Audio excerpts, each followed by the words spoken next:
Responding to player feedback is obviously a big part of the Sea of Thieves, right? It's something that we've always talked about how important it is that we get the game into players' hands early.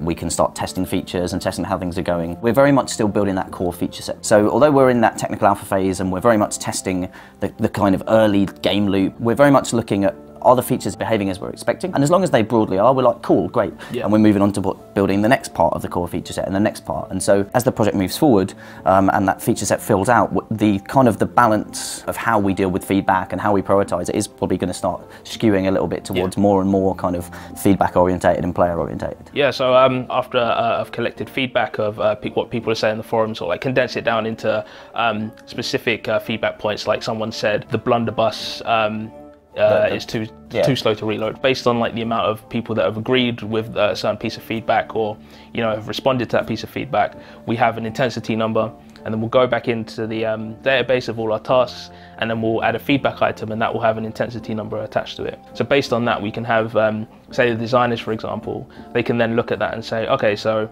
like you say, like the blunderbuss feedback, that's really high in intensity. Maybe we should look at this. So it's quite a granular way of just basically understanding what are the biggest talking points in the community, and I think just having it as just a hard number really helps. Oh, it does, because our roadmap is very visual in the way that we present it, right? Each kind of feature or user story, it looks a little bit like a post-it, right, doesn't it, on our roadmap? But so you can see them laid out in terms of each delivery that we've got planned. And two of the ones with the highest numbers, that one is the voice work that we've got going on now about how better to kind of display that people are using voice for people who aren't.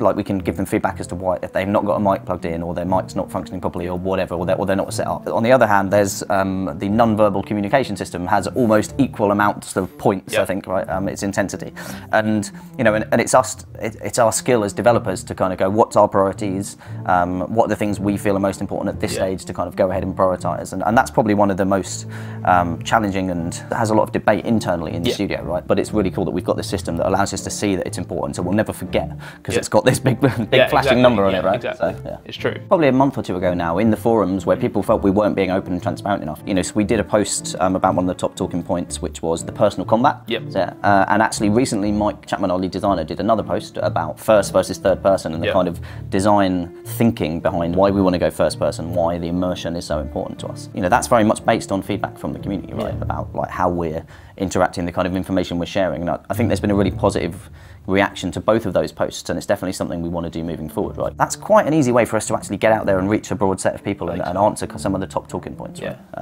So there's lots of different ways we can react to feedback and questions. Yeah, I think so, because responding to people and letting them know we are listening to them, and just trying to see what we can actually answer right now is just as important. And seeing the amount of reaction, like, oh, just thank you, like people saying, oh, thanks, it clears things up for people. With a game like the game we're making, obviously there's all the work that us as a dev team are putting in, but I think without the players, it's it's meaningless. It's meaningless, isn't it? If you don't have players playing your game or caring about it, what's exactly. the point, right? Just don't be shy, basically.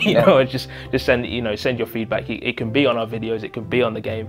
We want to hear it. We're creating this game for players. We're going to be listening to them, and we're going to be shaping this and adjusting things and tweaking things moving forward based on player feedback and what players do in our world. Right? Yeah, 100%. So this game it's for the players, right? Yeah, it is. Is that Sony's tagline? I don't remember. Oh well. Oh well.